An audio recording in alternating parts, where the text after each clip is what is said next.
नमस्कार। अंतर्राष्ट्रीय खबरों के हमारे इस खास कार्यक्रम में आपका स्वागत है। मैं हूं चंद्रशेखर जोशी। इस कार्यक्रम में हम आपको इस वक्त की बड़ी अंतर्राष्ट्रीय खबरें बताते हैं, साथ ही दो बड़ी खबरों पर अपने विशेषज्ञ मेहमान के साथ चर्चा भी करते हैं। आज हम बांग्लादेश में इतिहास को बदलने की साजिश और रूसी गैस की यूरोप को बंद हुई आपूर्ति पर चर्चा करेंगे। लेकिन सबसे पहले आइए आपको दिखाते हैं इस वक्त की अंतर्राष्ट्रीय हेडलाइंस। यूक्रेन के रास्ते यूरोप अब नहीं पहुंचेगी रूसी गैस। ज़ेलेंस्की ने रूसी कंपनी के साथ आखिरी समझौता भी किया खत्म। पोलैंड ने रूस के खिलाफ बताया बड़ी जीत।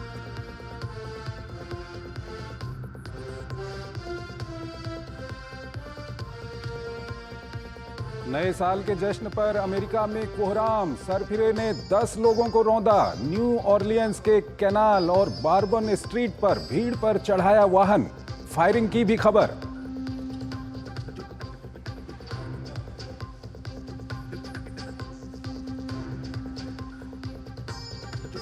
भारत और पाकिस्तान ने द्विपक्षीय समझौते के तहत परमाणु प्रतिष्ठानों की सूची का किया आदान प्रदान। दोनों देशों ने एक दूसरे के साथ सूची की साझा।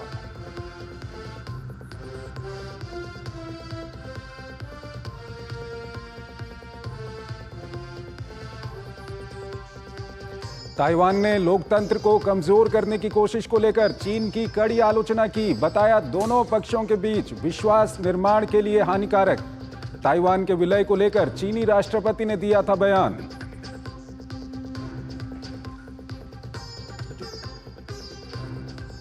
पश्चिमी अफ्रीकी देश आइवरी कोस्ट से जल्द होगी फ्रांस के सैनिकों की वापसी। राष्ट्रपति ओटारा ने किया ऐलान। 1960 में औपनिवेशिक शासन के अंत के बाद भी फ्रांसीसी सैनिकों की थी मौजूदगी।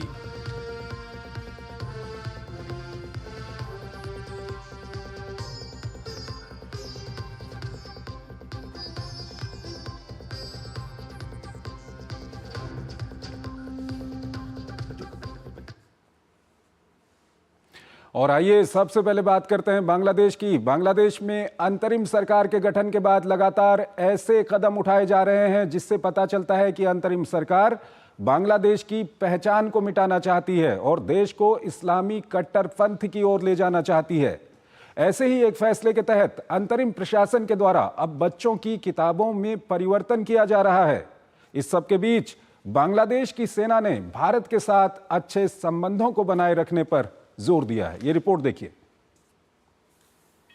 सत्ता से चिपके रहने की लालच ने नोबेल पुरस्कार विजेता और अंतरिम सरकार के मुखिया को न सिर्फ दुनिया के सामने बेनकाब कर दिया है, बल्कि देश को एक ऐसे मोड़ पर लाकर खड़ा कर दिया है जिससे अनिश्चितता, अराजकता और अस्थिरता के माहौल से निकलना फिलहाल मुश्किल हो गया है। अपनी इन्हीं व्यक्तिगत मजबूरियों के कारण यूनुस कट्टरपंथियों के आगे घुटने टेकते नजर आ रहे हैं। पिछले दिनों छात्र आंदोलन के नाम पर कुछ कथित संगठनों ने संविधान में बदलाव की मांग की तो यूनुस प्रशासन ने इन्हें संतुष्ट करने के लिए खूब अंधेरी रात में जुलाई अगस्त के हिंसक प्रदर्शनों पर घोषणा पत्र जारी करने का ऐलान कर दिया। हालांकि छात्रों ने 15 जनवरी तक अल्टीमेटम देते हुए अपना प्रदर्शन वापस ले लिया।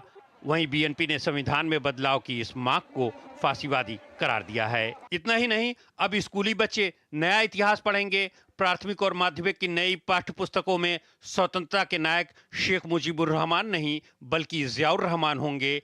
इन किताबों में बताया गया है कि 26 मार्च 1971 को सबसे पहले ज़ियाउर रहमान ने बांग्लादेश की स्वतंत्रता की घोषणा की।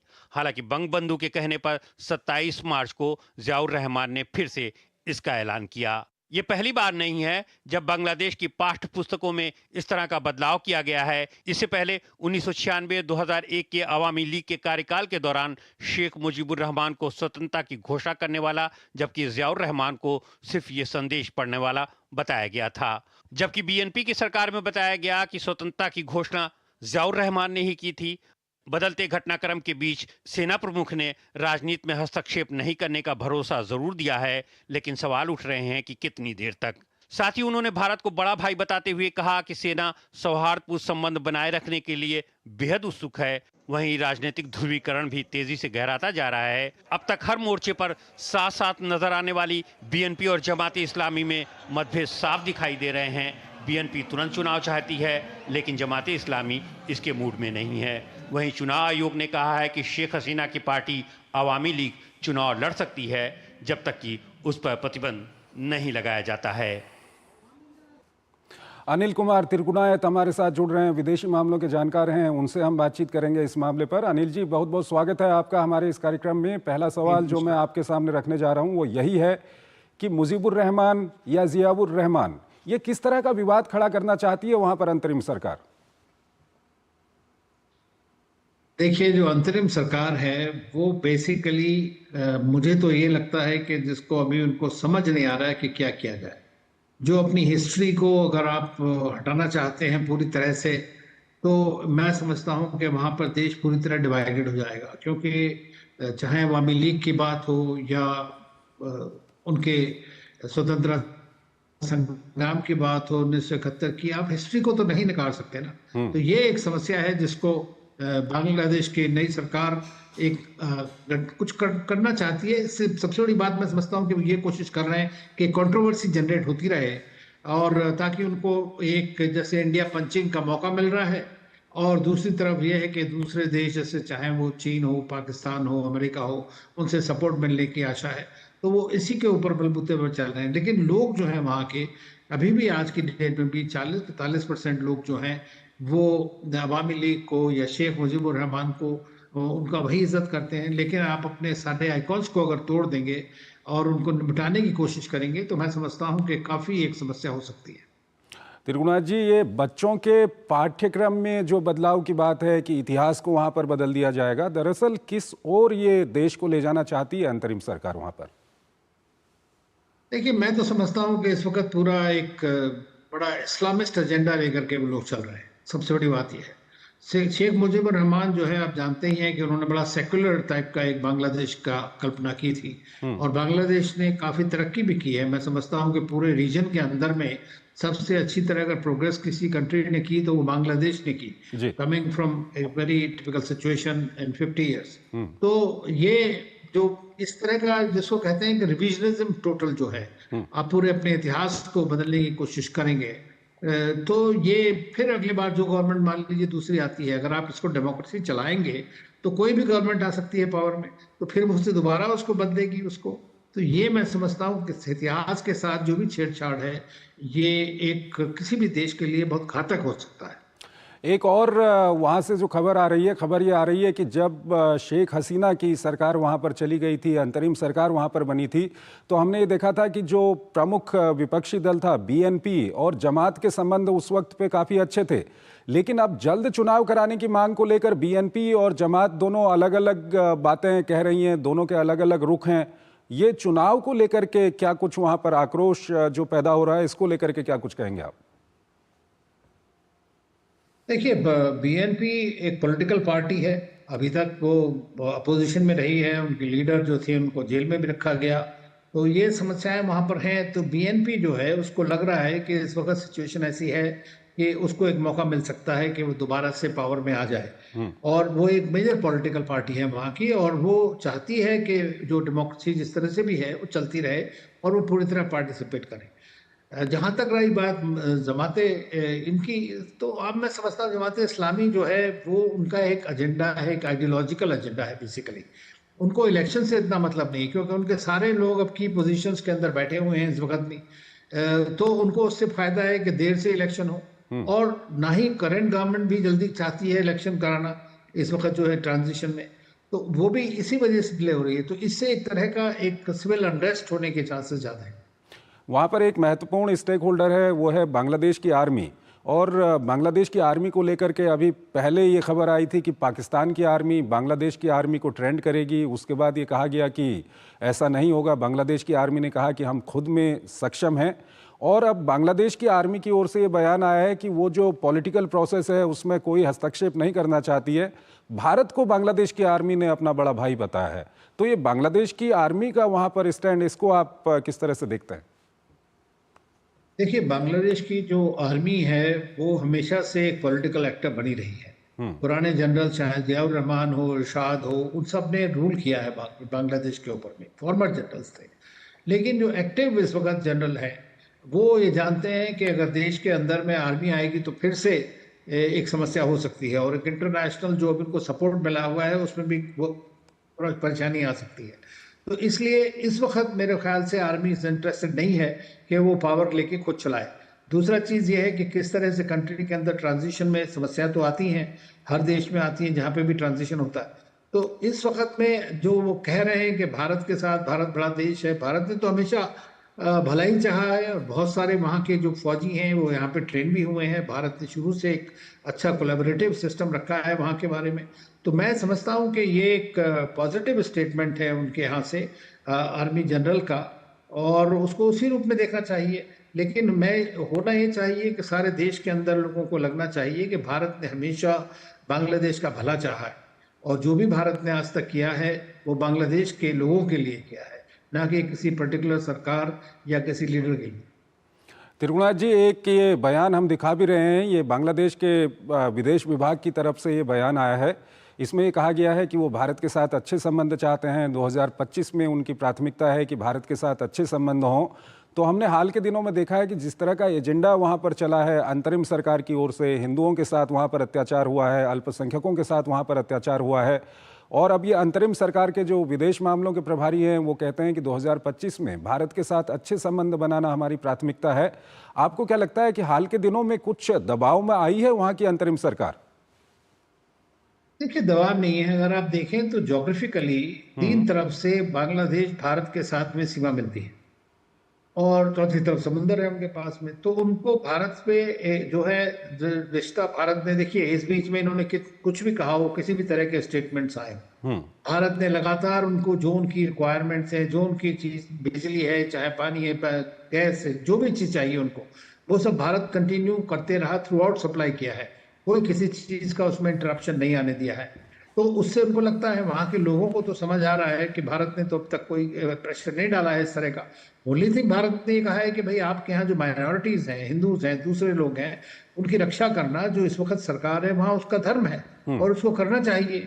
लेकिन वो इस तरह के कुछ लोगों ने वहां पर स्टेटमेंट्स दिए जिससे कि भटकी हैं बातें। तो अब उनको खुद भी अपनी गलती का एहसास हो रहा है, और मुझे लगता है कि अभी ट्रांजिशन में जो गवर्नमेंट है वो कंट्रोल में तो है नहीं पूरी तरह से, उनके इंस्टीट्यूशंस पूरी तरह से अभी नहीं है, आर्मी की सपोर्ट से चल रही है जब तक चल रही है। तो ये जो स्टेटमेंट है मैं समझता हूं कि पॉजिटिव स्टेटमेंट है, लेकिन इनको जो भी वॉक द टॉक करना पड़ेगा, जिसको कहते हैं। बोल तो दिया आपने, लेकिन उसके आगे आपके जो एक्शंस हैं वो उस बात को सपोर्ट करना चाहिए। ठीक है, अनिल जी आप हमारे साथ बने रहिए। एक और खबर है जिस पर अभी हम आपसे बात करेंगे, लेकिन यहाँ पर वक्त हो चला है एक छोटे से ब्रेक का। जब धरती चीर कर निकलता है लोहे का पत्थर और मिलता है मोंगिया के जोश से, फिर तपता है, पिघलता है और बनता है फौलाद। अब होता है सरिया सारी खूबियों के साथ। मोंगिया स्टील, मजबूत देश का मजबूत सरिया।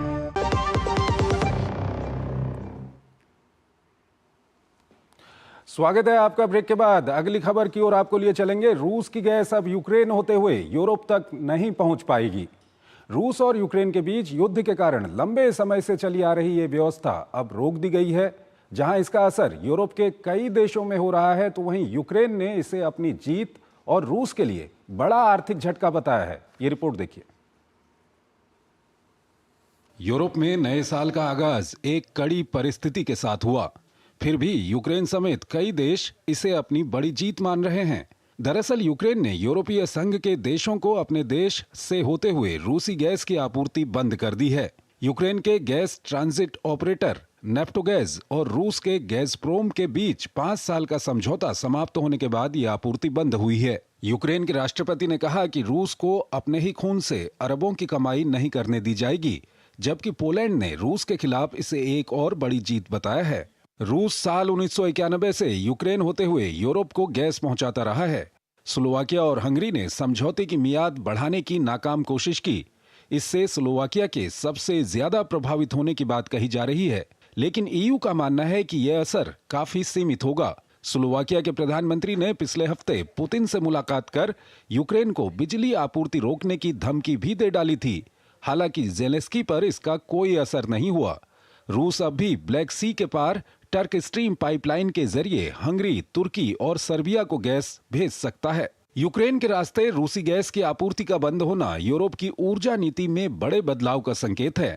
इसके लिए ईयू ने वैकल्पिक ऊर्जा आपूर्ति और इंफ्रास्ट्रक्चर में सुधार के माध्यम से खुद को बचाने की कोशिश काफी पहले ही शुरू कर दी थी। ईयू ने ऊर्जा दक्षता बढ़ाने, अक्षय ऊर्जा का विस्तार और गैस इंफ्रास्ट्रक्चर को लचीला बनाने पर जोर दिया। लिक्विफाइड नेचुरल गैस के लिए ईयू ने कतर और अमेरिका से आयात बढ़ाया, जबकि पाइप्ड गैस के लिए नॉर्वे से आपूर्ति बढ़ाई गई। इतना ही नहीं, कई यूरोपीय देशों ने गैस भंडार को बढ़ाकर अपनी जरूरतों को पूरा किया। बहरहाल इस बदलाव का नुकसान रूस और यूक्रेन दोनों को उठाना पड़ेगा। यूक्रेन को ट्रांजिट फीस के रूप में 80 करोड़ डॉलर की हर साल आमदनी होती थी। वहीं रूसी कंपनी गैज़प्रोम को 5 अरब डॉलर का नुकसान झेलना होगा। दरअसल यूक्रेन के लिए ट्रांजिट समझौते को न बढ़ाना रूस की आर्थिक ताकत को कमजोर करने की रणनीति का हिस्सा होने के साथ साथ यूरोप को ऊर्जा के क्षेत्र में आत्मनिर्भरता बनाने की राह में मील का पत्थर साबित हो सकता है। अनिल कुमार तिरकुड़ायत हमारे साथ बने हुए हैं, विदेशी मामलों के जानकार हैं, उनसे हम बातचीत करेंगे इस खबर पर। अनिल जी, आज अगर हम अंतर्राष्ट्रीय मीडिया को देखें तो ये एक बड़ी खबर थी आज की। हम आपसे ये जानना चाहेंगे कि अब यूरोप से यूक्रेन होते हुए, माफ़ कीजिएगा, रूस से यूक्रेन होते हुए यूरोप को गैस नहीं जा पाएगी, इसका क्या कुछ असर पड़ेगा यूरोप पर? देखिए, यूरोप ने पिछले 3 साल के अंदर कोशिश की है कि कुछ डाइवर्सिफाई कर पाए। जैसा आपकी रिपोर्ट में भी कहा है कि उन्होंने एलएनजी कतार से लेने की कोशिश करी है, उन्होंने एलएनजी यूएसए से भी आ रही है, लेकिन वो काफ़ी एक्सपेंसिव पड़ती है उनको। रशियन गैस जो है बहुत सस्ती है कंपैरेटिवली, लेकिन जब से सैंक्शंस लगी हैं तो उसके ऊपर सबके जो है प्राइस कैपिंग भी की गई क्रूड के ऊपर में, और दूसरा गैस की भी रोकने की कोशिश भी की गई है। तो लेकिन उनका एक, आपको पता होगा कि एक पाइपलाइन जो थी उसको वो अटैक भी किया गया था उसके ऊपर में, तो उससे भी सप्लाई जर्मनी के यहाँ जाती थी, वो भी बंद हो गई। तो धीरे धीरे 40% से कम 21 में 2021 से 40% से अब 10% गैस रशिया से जाती है वहां पर। लेकिन ये जो पर्टिकुलर पाइपलाइन है, इससे यूक्रेन को भी बड़ा लाभ हुआ था। इसमें यूक्रेन को लगभग $1 बिलियन का ट्रांजिट फी मिलती थी, जो अब 5 बिलियन का बता रहे हैं उसमें। तो उनका अपना भी बड़ा नुकसान है, लेकिन हालांकि क्योंकि वो कंट्री इस वक्त पूरी तरह से यूरोपियन और अमेरिकन के ऊपर डिपेंडेंट है, फॉरेन एड के ऊपर डिपेंडेंट है, तो उनके लिए भी इसका नुकसान होगा। दूसरी तरफ से मैं समझता हूँ कि उन्होंने ये कहा है कि अगर ये यूरोपियन कंट्रीज ये पैसा जो है इसको तब तक ना दें जब तक कि युद्ध नहीं रुकता है, तो हम तैयार हैं। लेकिन पुतिन ने कह दिया है कि हम तो अब इसको रिन्यू नहीं करेंगे, काफी देर हो गया। मुझे लगता है कि अब चूंकि देखिए ट्रंप आने वाले हैं, वो कोशिश कर रहे हैं कि इस युद्ध को रोका जाए जितनी जल्दी हो सकता है। तो अगर वो युद्ध रुक जाता है तो ये सारी चीजें दोबारा से रीस्टार्ट होने के चांसेस हैं कि ये सब ये टेम्परेरी होगा। दूसरा है, जैसा वो दूसरी पाइपलाइन है वो लिमिटेड उसमें सप्लाईज है, लेकिन चूंकि स्लोवाकिया और हंगरी यूरोप में ऐसे देश हैं जो रूस का पक्ष लेते हैं अक्सर, और वो उसके साथ बातचीत करने के पक्षधर हैं, तो उनको किसी ना किसी तरह से थोड़ी सप्लाई चलती रहेगी। उनके प्रधानमंत्री स्लोवाकिया के अभी आए थे और उन्होंने इस बात के लिए पुतिन से भी कहा। तो ये होगा, मुझे लगता है कि रशिया इस वक्त में इस चीज को अपने लाभ के लिए कि युद्ध में कैसे यूरोप को टाइट करने के, यूरोप इस वक्त जो है कुछ सबसे ज्यादा सपोर्ट कर रहा है ये यूक्रेन को, तो उसको कंट्रोल करने के लिए उसने अपना ये पैतरा बदला है इस वक्त में कि ये तो पूरा एक निगोशिएटिंग स्ट्रेटजी रहेगी उसके आगे, क्योंकि सबसे बड़ी पाइपलाइन है जिसके थ्रू गैस जो है यूरोप तक जाती है। अब यूरोप में भी समस्या तो है ही है, ऐसा नहीं है कि समस्या नहीं हुई है उससे, क्योंकि आप 3-4 साल के अंदर कंप्लीट डाइवर्सिफिकेशन नहीं हो सकता है। तो वही एक चीज है, उसी को मैं समझता हूँ कि रूस की स्ट्रेटेजिक जो कम्युनिटी है वो ये सोच रही होगी कि किस तरह इसको लेवरेज किया जाए। इसी पे दूसरा सवाल ये आता है कि जिस तरह का नरेशन पश्चिमी देश और यूक्रेन का जो समर्थन करते हैं वो देश बना रहे हैं कि इस पूरे इलाके में रूस एक बड़ा खिलाड़ी था एनर्जी को लेकर के, खासकर गैस को लेकर के। अब ये जो अंतर वहां पर आया है और रूस को भी बड़ा आर्थिक झटका इससे लगेगा क्या? देखिए, झटका तो लगता ही है। एक तो सबसे ज्यादा करीब 19,000 सैंक्शंस लगी हुई हैं रूस के ऊपर में, लेकिन उस सब के बावजूद जो है रशिया की इकोनॉमी में कुछ बेसिक स्ट्रक्चरल प्रॉब्लम जरूर आई हैं, लेकिन ओवरऑल 3.5% उनका जीडीपी ग्रोथ है। उन्होंने सारा अपना डाइवर्सिफाई किया है इस 3 साल के भीतर में। उनके मेन मार्केट्स हो गए हैं चीन और इंडिया और दूसरे कंट्रीज, तो उन्होंने अपना यूरोप के ऊपर डिपेंडेंसी काफी कम कर दी। जैसे मैंने कहा कि 40% गैस जाती थी यूरोप में, और अब उससे 10% हो गई है ऑलरेडी, तो बाकी 30% तो कहीं ना कहीं और जा रही है। आज भारत में जैसे हम वहां से लगभग 40% जो हमारा ऑयल है वो रशिया से आ रहा है, तो इसी तरह चीन के साथ में भी उनके काफी बढ़ गए हैं। चीन सबसे बड़ा कंज्यूमर है और पाइपलाइंस हैं उनकी सारी, उसके थ्रू काफी जा रहा है। तो मैं समझता हूँ कि डाइवर्सिफिकेशन जो है सब तरफ से हो रहा है, यूरोपियन कंट्रीज भी कर रहे हैं और रशिया भी कर रहे हैं। देखिए, हालांकि रशिया अपने आप को भी एक यूरोपियन कंट्री भी मानता है यूरेशियन के साथ साथ, तो वो उनके साथ में उनके रिश्ते अच्छे थे।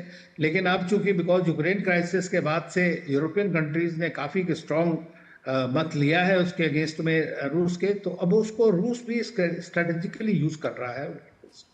एक सवाल और है, ये जो गैस का मसला है, ये जो युद्ध के समीकरण वहाँ पर हैं उस पर कितना असर डालेगा? क्योंकि यूरोप के कुछ देशों की हम बात करें, स्लोवाकिया की बात करें, दूसरे देशों की बात करें, वो कहीं ना कहीं यूक्रेन से थोड़ा सा नाराज हैं इसको लेकर के।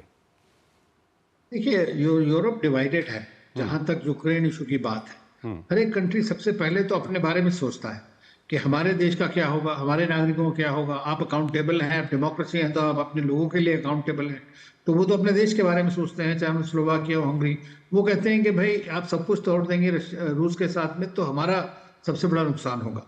तो इस बात को वो ओपनली कर रहे हैं। उन्होंने हालांकि कहीं ना कहीं से सेकेंडरी ऑपरेशंस तैयार करी हैं, एग्रीमेंट्स बनाए हैं दूसरे कंट्रीज के साथ में, लेकिन एक चीपेस्ट जो गैस आपको मिल रही थी, कंसिस्टेंट मिल रही थी, लार्ज क्वांटिटी में मिल रही थी, उसके ऊपर आपकी रोक हो गई है।